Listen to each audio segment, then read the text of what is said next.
अर्पिता की शादी के ठीक एक दिन पहले सगाई का फंक्शन था। उसके ससुराल वाले जबरदस्ती उसे खिलाने पिलाने में लगे हुए थे। हर कोई यही कह रहा था कि नई बहू को मैं पहले खिलाऊंगा, कोई कहे मैं पहले खिलाऊंगी। यही करते करते अर्पिता परेशान हो गई, पर वो क्या ही कहती। जबरदस्ती सब फोटो खिंचवाने के चक्कर में अर्पिता के मुंह में जबरदस्ती बर्फी और रसगुल्ले के टुकड़े भरते ही जा रहे थे। जब खाना खाने की बारी आई तो सबने टेबल साथ में लगा ली। अर्पिता खाओ ना, तुम तो कुछ खा ही नहीं रही हो। अगर अभी भूखी रहोगी तो कल फिर फेरों के समय तुम्हें भूख लगेगी। हाँ अरे साले साहब, अर्पिता को भी तो कुछ खिलाओ, खुद ही खाए जा रहे हो। जीजू मैंने कहाँ मना किया है, खा लो अर्पिता, नहीं तो सब मुझे ही दोष देंगे। अरे तुम सब छोड़ो, अर्पिता बहू मेरे हाथ से गुलाब जामुन खाएगी। क्यों, खाओगी ना? अर्पिता क्या ही कहती, वो चुपचाप अपनी होने वाली सास के हाथों से पूरा गुलाब जामुन खा लेती है। अब तो होने वाली मामी, बुआ, मासी, भांजा, भांजी, भतीजा, भतीजी सब अर्पिता के मुंह में जबरदस्ती खाना ठूस रहे थे। अर्पिता परेशान तो हो रही थी, पर वो नए बनने वाले रिश्तों का दिल रखने के लिए चुपचाप उस समय सगाई के फंक्शन में खाती रही। उस रात तो जैसे तैसे अर्पिता सो गई। अगले दिन उसकी शादी थी। शादी के फंक्शन में भी सुबह से रीति रिवाज शुरू हो गए, तो मायके में आए मेहमानों ने सभी रीति रिवाज निभाते हुए अर्पिता को कुछ न कुछ खिलाना शुरू कर दिया। जो मेहमान आए अर्पिता के मुंह में मिठाई और खाने की चीजें खिलाते रहे। बस चाची जी और मन नहीं है। अरे थोड़ा सा तो खा ले, फिर शादी के बाद हम कौन सा खिला पाएंगे। हाँ अभी तो मेरी बारी रह गई। रुको, ये ले बिटिया, एक निवाला मेरी तरफ से भी। खा, तू भी क्या याद रखेगी, तेरी ताई ने तुझे खाना खिलाया। मम्मी बस मुझे और भूख नहीं है। ये रीति रिवाज कितनी देर और चलेंगे? अभी अंकित के मम्मी पापा भी आकर गए हैं, उन्होंने भी मुझे बहुत सारा खिला दिया है। अर्पिता वैसे किसी को मना करते अच्छा नहीं लगता, कोई बात नहीं, थोड़ा खा ले। वैसे भी अब तेरी शादी हो जाएगी, फिर कौन सा तेरी चाची ताई और मामी वगैरह को तुझे खिलाने का मौका मिलेगा। रुक, तेरे मामा जी और पापा बुला रहे, मैं अभी आती हूँ। किसी तरह अर्पिता की शादी हो जाती है और शादी के बाद वो अपने ससुराल आती है। पर शादी की रात से ही अर्पिता के पेट में गड़बड़ हो रही थी। जैसे तैसे उसने फेरों के समय अपने आप को संभाल लिया, पर ससुराल पहुंचते ही उसकी हालत बिगड़ने लगी। अब नई नवेली बहू किसे कहे और कैसे कहे। अर्पिता, माँ ने तुम्हारे लिए ये गरम गरम नाश्ता भेजा है, तुम जल्दी से कर लो, फिर कुछ देर बाद मोहल्ले की औरतें आएंगी और तुम्हारी मुंह दिखाई की रस्म होगी। बबली दीदी वो मैं। अरे शर्माना कैसा, मुझे पता है आपके लिए घर नया है, इसलिए आपको मेरे सामने खाना खाने में शर्म आ रही है। ठीक है तुम खा लो, मैं थोड़ी देर बाद दोबारा आती हूँ। दीदी अंकित कहाँ है? अंकित वो तो अपने जीजू के साथ नीचे हॉल में नाश्ता कर रहा है। अर्पिता की ननद ढेर सारा मक्खन लगाकर आलू के पराठे और दही रख जाती है। अब अर्पिता ना खाए तो भी बुरे बनेगी और खाए तो भी उसकी हालत खराब होगी। अर्पिता पूरी तरह से फंस चुकी थी। तभी उसकी सास आ जाती है। अरे अर्पिता बहू, तुमने अभी तक नाश्ता नहीं किया, क्या हुआ? मेरे हाथ के आलू के पराठे पसंद नहीं आए क्या? नहीं माँ जी, पराठे तो बहुत टेस्टी है, मैं बस खा ही रही थी। अच्छा, ये लो साथ में ये भी खा लो। तुम्हारे ससुर जी तुम्हारे लिए ताजी ताजी जलेबियाँ और रबड़ी लेकर आए हैं। वो बोल रहे थे कि यहाँ के फेमस हलवाई की रबड़ी जलेबी है, तो अर्पिता को जरूर खिलाना। बड़े मन से उन्होंने तुम्हारे लिए भेजी है। अर्पिता रबड़ी जलेबी देखकर परेशान हो जाती है। पहले ही उसका पेट गड़बड़ कर रहा था, ऊपर से रबड़ी जलेबी अब ससुर जी ने भेजी है। ये कहकर सास ने कुछ कहने से रोक दिया। क्या करे और क्या ना करे, जबरदस्ती सास मुंह में रबड़ी जलेबी ठूसे जाए। अर्पिता चाहते हुए भी मना नहीं कर सकी। सास के जाने के बाद अर्पिता परेशान हो गई। वो बार बार टॉयलेट भागे, फिर बाहर आए, फिर भागे, फिर बाहर आए। जिस बात का डर था वही हुआ। अर्पिता को दस्त लग गए, उसका पेट खराब हो गया, लगातार लूज मोशन आए जा रहे थे। बिल्कुल पानी दस्त करते हुए अर्पिता को कमजोरी महसूस होने लगी। उधर से उसकी ननद उसे लेने आ गई। अर्पिता क्या हुआ, तुम अभी तक बाथरूम में हो? माँ बहुत देर से तुम्हारा इंतजार कर रही है। मोहल्ले की औरतें और रिश्तेदार वगैरह मुंह दिखाई की रस्म के लिए हॉल में ही जमा हो गए। अभी आई, बस थोड़ी देर और दीदी, आप चलो मैं आती हूँ। ठीक है, नीचे आने से पहले मुझे आवाज लगा देना। ननद चली गई, पर अर्पिता के मोशन रुकने का नाम ही नहीं ले रहे थे। उसकी हालत लगातार खराब हो रही थी। जैसे तैसे वो तैयार होकर अपनी ननद के साथ हॉल में पहुंचती है। सब औरतें मुंह दिखाई की रस्म के लिए आती और अर्पिता को फिर से मीठा खिलाने लगती। ये लो बहू, हमारे हाथ से भी खाओ। अरे बहू ना शर्मा रही है, हमारे हाथ से नहीं खाएगी। नहीं, ऐसी बात नहीं है बहन जी। अर्पिता बहू, आंटी जी के हाथ से भी खाओ। अर्पिता जबरदस्ती मिठाई के पीस खा लेती है। सब लोग चाय नाश्ता वगैरह करते हैं और मजबूरी में अर्पिता को भी करना पड़ता है। अब अर्पिता से वहाँ बैठा नहीं जा रहा था, उसे फिर से लूज मोशन आने लगता है। वो अंकित को आवाज लगाती है, पर अंकित दोस्तों और रिश्तेदारों में बिजी था। अर्पिता से रुका नहीं जा रहा था। वो फौरन अपने कमरे की ओर भागती है और सीधे टॉयलेट में जाती है। कुछ देर बाद उसे आराम पड़ता है, पर अब उसकी हालत बिगड़ती ही जा रही थी। अर्पिता को चक्कर आने लगते हैं, उसका पेट भी दर्द हो रहा था। वो बेड पर लेट जाती है, तभी उसकी सास कमरे में आती है। क्या हुआ अर्पिता बहू, तुम्हारी तबीयत तो ठीक है ना? जी माँ जी, मैं ठीक हूँ, बस ऐसे ही। अर्पिता अपनी सास की बात का जवाब भी नहीं दे पाती कि अचानक उसे फिर से लूज मोशन आ जाता है और वो टॉयलेट में भाग जाती है। कुछ देर बाद अर्पिता जब बाहर आती है तो उसकी सास के साथ साथ ननद भी वहीं खड़ी थी। क्या हुआ अर्पिता भाभी, आप कुछ छुपा रहे हो? दीदी, माँ जी वो मुझे ज्यादा हैवी खाना खाने से दस्त लग गए हैं।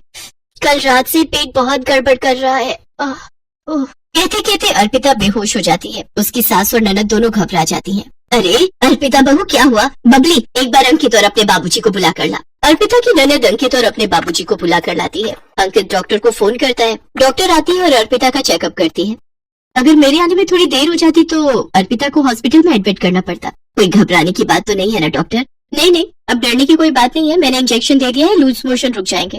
पर अर्पिता को बिल्कुल भी हैवी खाना नहीं देना, बहुत लाइट खाना देना है, जैसे जूस, फ्रूट्स, खिचड़ी, दलिया, दही वगैरह, और कुछ भी तला भुना या फिर ज्यादा मीठा नहीं देना। डॉक्टर अर्पिता को दवाई और इंजेक्शन देकर चली जाती है। कुछ देर बाद अर्पिता को आराम पड़ता है। अर्पिता बहू, तुमने पहले क्यों नहीं बताया? वैसे देखा जाए तो गलती हमारी ही है। हमें भी इस बात का ख्याल रखना चाहिए था कि बहू कितना ही खा पाएगी। वो भी अपने मायके से आई है। 2-3 दिन उसने वहाँ पर भारी खाना ही खाया होगा। ऊपर से हमने उसको इतना जबरदस्ती खिला पिला दिया। छोटा सा तो पेट है मेरी बहू का।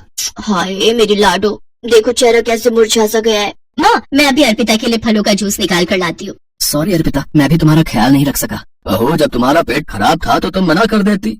तुमने हम सबका दिल रखने के लिए हमारी लाई हुई चीजों को बिना कुछ कहे खा लिया ताकि हमें बुरा ना लगे। कमला, हमारी बहू बहुत संस्कारी और समझदार है।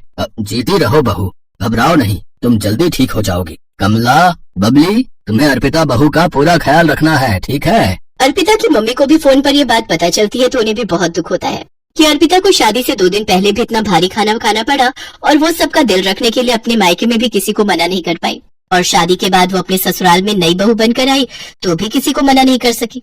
सबको अपनी गलती का एहसास होता है। 1-2 दिन में अर्पिता ठीक हो जाती है। अब रिश्तेदारी में पहली रोटी खाने भी जाना था। इस बात को लेकर वो और चिंता में थी, पर इस बार उसकी सास ने सब कुछ संभाल लिया। अर्पिता बहू, चिंता मत करो। अगर रिश्तेदारी में पहली रोटी पर जाना है तो कम से कम 2 से 3 दिन का गैप होगा। लगातार हम भी तुम्हें रिश्तेदारी में खाने पर नहीं भेजेंगे। जब तुम्हारा जी चाहे तब जाना। अपनी सास की बात सुनकर अर्पिता खुश हो जाती है। वो खुश थी कि उसको इतना अच्छा ससुराल मिला था जहाँ परिवार के सदस्य एक दूसरे की परेशानी को समझते थे। प्रिया शादी करने के नाम से डर रही थी और बार बार अपनी मम्मी से एक ही बात कह रही थी। मम्मी, यहाँ मायके में तो आपने ये बात सबसे छुपा ली और मेरी कभी भी इंसल्ट नहीं होने दी, पर ससुराल में ये बात किसी को भी पता चल गई तो आप जानते हो ना मम्मी, वहाँ मेरा कितना अपमान होगा। जब मेरी सास और पति को ये पता चलेगा कि मैं रात में सोते वक्त बेड पर सुसु करती हूँ, जो कि मेरे कंट्रोल से बिल्कुल बाहर है। प्रिया बेटा, मैंने तेरी दवाइयाँ सूटकेस में रख दी है, तूने समय पर लेते रहना।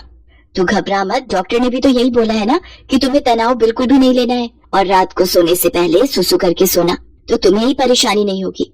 अपने खाने पीने का ध्यान रखना और सोते समय अपने मोबाइल में आधी रात का अलार्म भी लगा लेना, जैसे यहाँ लगाकर सोती हो। प्रिया उस वक्त माँ की बात को सुन लेती है, पर उसके मन में इस बात को लेकर बहुत डर और घबराहट पैदा हो रही थी। कुछ दिनों बाद प्रिया की शादी हो जाती है और वो अपने ससुराल आ जाती है। कुछ दिन तक प्रिया अपने फोन में अलार्म लगाकर सोती है तो सब कुछ ठीक चल रहा था। पर एक दिन प्रिया, अचानक मुझे ऑफिस के काम से बाहर जाना पड़ रहा है और मैं 2 दिन में वापस आ जाऊंगा। तुम इस बात को लेकर मेरे से नाराज तो नहीं होना? नहीं, मैं भला क्यों नाराज होने लगी? आपका काम पहले है, आप अच्छे से काम करके लौटना। अरे रवि बेटा, तू चिंता क्यों करता है? मैं हूँ ना बहू का ख्याल रखने के लिए। हम दोनों सास बहू खूब मजे करेंगे। रवि काम से बाहर चला जाता है।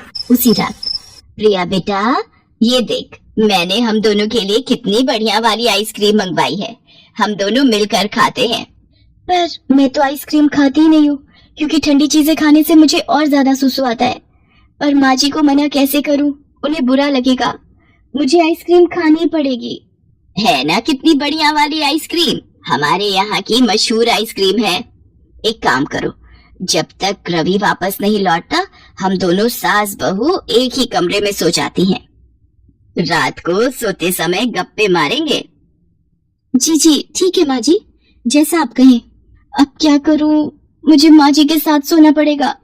कहीं रात में मेरा सुसु निकल गया तो मेरी तो सारी सच्चाई माँ जी और रवि के सामने आ जाएगी। उस रात प्रिया 2 बार अलार्म लगाकर सोई थी, इसलिए वो रात में 2 बार बाथरूम हो आई थी। पर चिंता और डर से वो पूरी रात सो नहीं पाई थी। वो रात तो जैसे तैसे कट गई। अगली रात जब प्रिया अपनी सास के साथ सोई तो उसका फोन चार्ज नहीं था। इस वजह से उसकी बैटरी खत्म हो गई और फोन स्विच ऑफ हो गया। प्रिया गहरी नींद में थी तो उसे पता ही नहीं चला कि उसे रात में उठकर बाथरूम जाना है। अगली सुबह जब प्रिया सोकर उठती है उसका पूरा बिस्तर गीला था। घबराहट से उसके पसीने छूटने लगते हैं। प्रिया की सास ये सब देख लेती है और गुस्से में प्रिया पर चिल्ला पड़ती है। इतनी देर में रवि भी वापस आ जाता है।